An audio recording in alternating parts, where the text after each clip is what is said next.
Welcome everyone to our platform overview. I want to give you a quick high-level tour of most of our features so you can get an idea for how the platform works before you ever upload a video.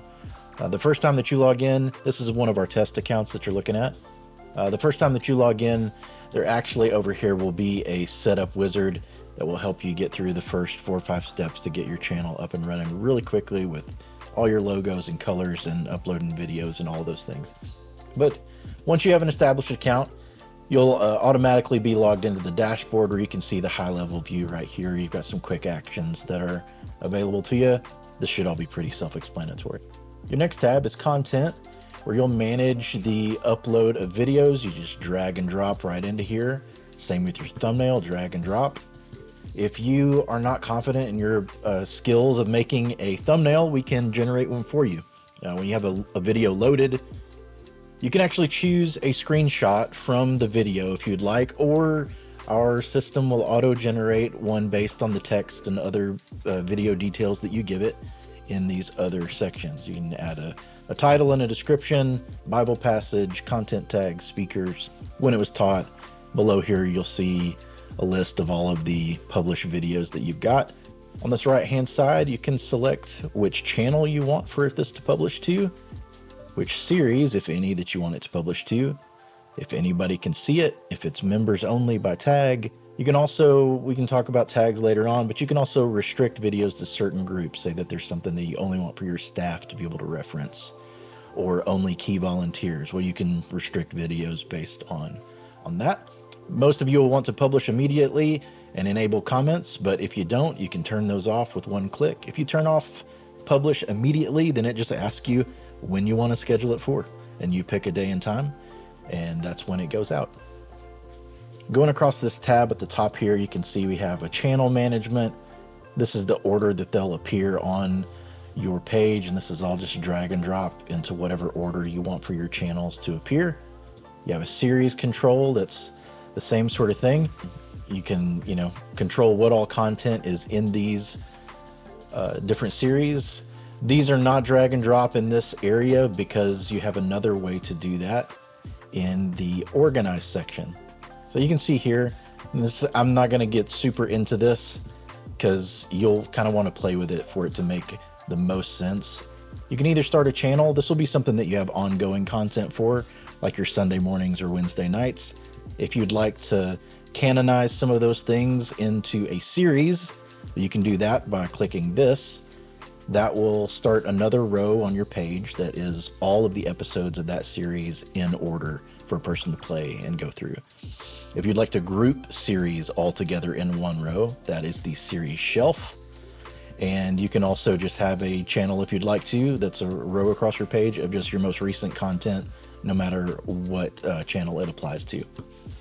Lastly is a presentation section where you can enable a welcome video, and this will play pre-roll to whatever piece of content a person is trying to look at. You can make that announcements, you can make that a vision reminder, however you see fit to use it. You can toggle it on and off, upload the video right here. Lastly in this section is the featured hero content. This is the video that will play at the very top of your page. If you want it to be whatever is most recent, that will be what happens by default. Or you can have most recent from a specific channel, such as your Sunday morning channel. Or lastly, if you've got something that you think is going to has some staying power on your channel, you can choose a specific video from the list of all the content that you got available. The choice is yours. Then there's a member management section.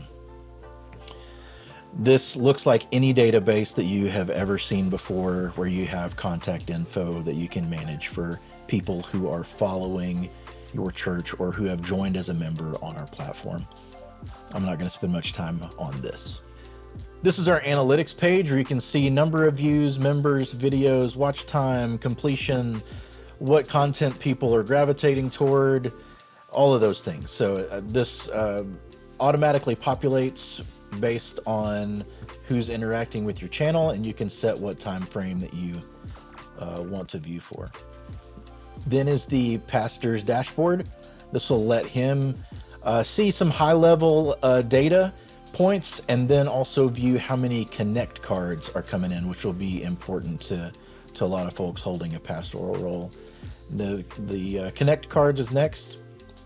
On your main video page, somebody can click at the bottom to fill out a Connect card where they can say that they have a prayer request, they want to get involved, they've made a decision, all sorts of options on those. So your team can log in and use this as a follow-up system, or just to use this to get their information to the right person who does need to follow up.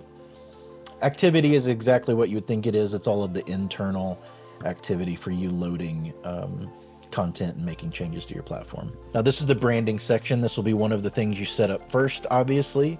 You can choose to use a logo or not. If you don't, it'll just have a monogram for your church name as it sits in settings. You can also choose to upload a banner to appear at the top of your page if you'd like.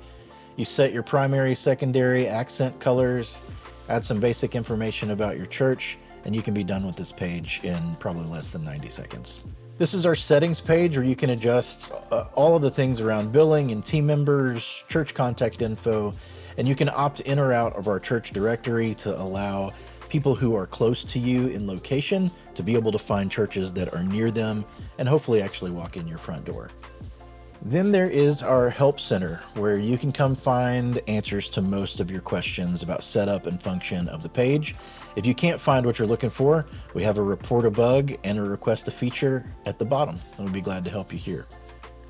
The last stop on our tour is your page on the platform. This is what a member will see when they're looking at your content. You have a hero piece of content at the top that is selected in our admin area that we just looked at a few minutes ago. This is a channel for Sunday morning that holds as many as you want for it to. This next row down here, this is what a series shelf looks like. What that means is it's just an entire row, just like the channel, but an entire row of only series thumbnails. So when a person goes into this, then it will display the playlist for that entire series. You can choose if this is landscape or portrait, depending on how you have it set up in the organization tab. Then you have another channel here, in our case is for students. Members can follow these channels directly, by the way, so that they receive notifications when a new piece of content goes out on those. And lastly, here's just what you could arrange another series shelf to look like with the different view for the thumbnail. And here's what the series will look like if you do it as one whole row. The last piece on the member view I want to show you is the Connect with Us that folds out the Connect cards that people can submit to you if they've made a decision, if they want to get involved, if they have a prayer request, all of those things to alert your team. Thanks for checking out StreamIt.Church. We hope that you'll give us a try, and we'd love to partner with your ministry to do good in the world. Thanks.